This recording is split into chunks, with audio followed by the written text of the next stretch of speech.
Investing in yourself is the best thing you can do. Anything that improves your own talents. Nobody can take it away from you. They can run up huge deficits and the dollar can become worth far less.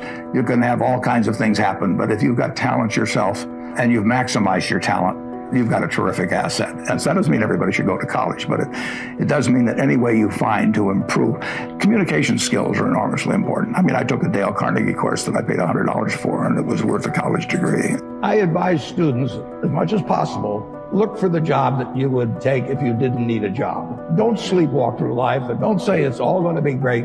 You know, I'll do this and I'll do that, and I'm just marking time to be able to. You really want to be doing what you love doing. And you can't necessarily find it on your first job, but don't give up before you find it. You're going to make mistakes in life. I mean, there's no question about it. You don't want to make them on the big decisions, you know, who you marry and things like that. So there's no way I'm going to make a lot of business and investment decisions without making some mistakes. I may try to minimize them. I don't dwell on them at all. I don't look back. The biggest mistakes are the ones that actually don't show up. They're the mistakes of omission rather than commission. We've never lost that much money on any one investment, but it's the things that I knew enough to do that I didn't do. We have missed profits of as much as, you know, maybe $10 billion in things that I knew enough to do and I didn't do. Now, the fact I didn't buy Microsoft way back is not a foregone opportunity because I didn't know enough to make that decision. But there have been other investments where I didn't know enough to make the decision. And for one reason or another, I either didn't do it at all or I did it on a small scale. I was sucking my thumb when I should have been writing checks, you know, basically. And you know, those don't show up. There's no place where it shows missed opportunities, but I've missed some big ones. The triumphs in life are partly triumphs because you know that everything isn't going to be a triumph. And I would never get too hung up on mistakes. I know a lot of people that really agonize over them, and it just isn't worth it. I mean, tomorrow's another day and you live it forward and just go on to the next thing. The nature of what I do means I have to think pretty much independently. Because if I take a poll, in effect, I'm going to do what everybody else is doing, and I don't think much of that usually in investments. And so I have to have an environment, and I have to have a temperament personally that lets me think for myself. And I've got a terrific partner, a fellow named Charlie Munger. You can't find anybody any smarter, any better quality of anything. But we think a lot alike, and we do talk things over occasionally, but we don't talk them over very often because I know how he thinks, he knows how he thinks. He's taught me a lot, you know, and why should I pay for a phone call if I know what he's going to say? So if I need to get a cabinet around to make decisions or anything like that, I probably shouldn't be running the place. And that doesn't bother me to have the responsibility for it, but I just don't want to put it up to a vote because I've seen too many, particularly in the investment world, as you get larger and larger groups making the decisions, they get more and more homogenized. And I don't think you will ever get brilliant investment decisions out of a large committee. I always look at IQ and talent as sort of representing the horsepower of the motor, but then in terms of the output, the efficiency with which the motor works, that depends on rationality, because a lot of people start out with 400 horsepower motors and get 100 horsepower of output, and it's way better to have a 200 horsepower motor and get it all into output. And so why do smart people do things that interfere with really getting the output they're entitled to? And it gets into the habits and the character and the temperament, and it really gets into behaving in a rational manner. It's not getting in your own way. As I say, everybody here has the ability absolutely to do anything I do and much beyond.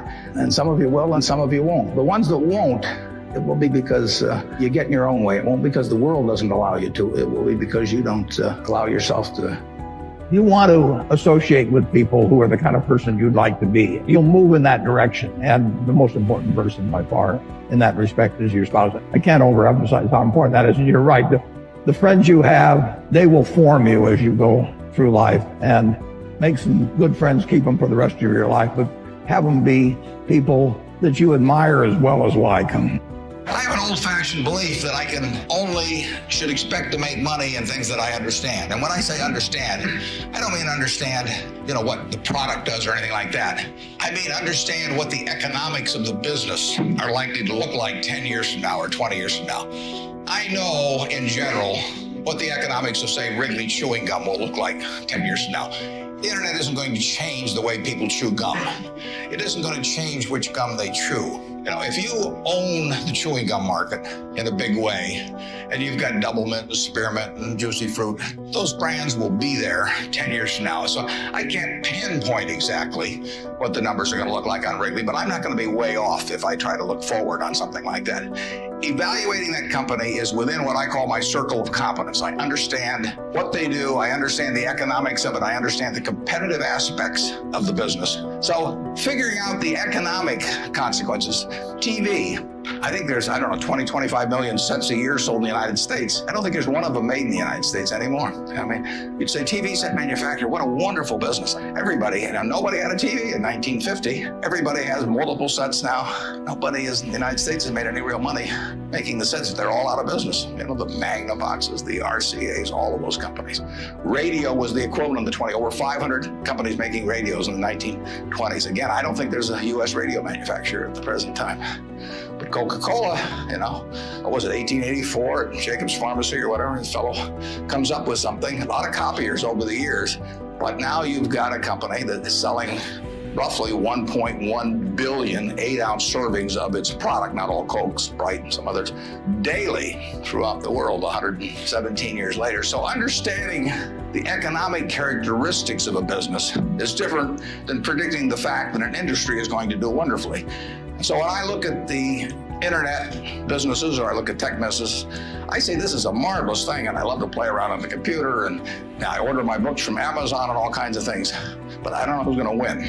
And unless I know who's going to win, I'm not interested in investing. I'll just play around on the computer. And defining your circle of competence is the most important aspect of investing.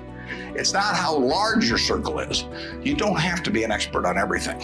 But knowing where the perimeter of that circle of what you know and what you don't know is, and staying inside of it, is all important. Tom Watson Sr., who started IBM, said in his book, he said, I'm no genius, but I'm smart in spots, and I stay around those spots. And, that is the key. So if I understand a few things, and I stick in that arena, I'll do okay. And if I don't understand something, but I get all excited about it because my neighbors are talking about it, the stocks are going up and everything, I start fooling around someplace else, eventually I'll get creamed, and I should. I met Bob Woodward, and he'd just come out with all the president's men, and all of a sudden, as a little 30 years of age, he was getting quite wealthy, and we had breakfast or lunch over at the Madison Hotel. And he said, what do I do with this money? And I said, investing is just about assigning yourself the right story. I said, imagine Ben Bradley this morning said to you, what is the Washington Post company worth? What would you do if you have to write the story in a month? You'd go out and interview TV brokers and newspaper brokers and the owners, and you'd try and value each asset. I said, that's what I do. I assign myself the right story.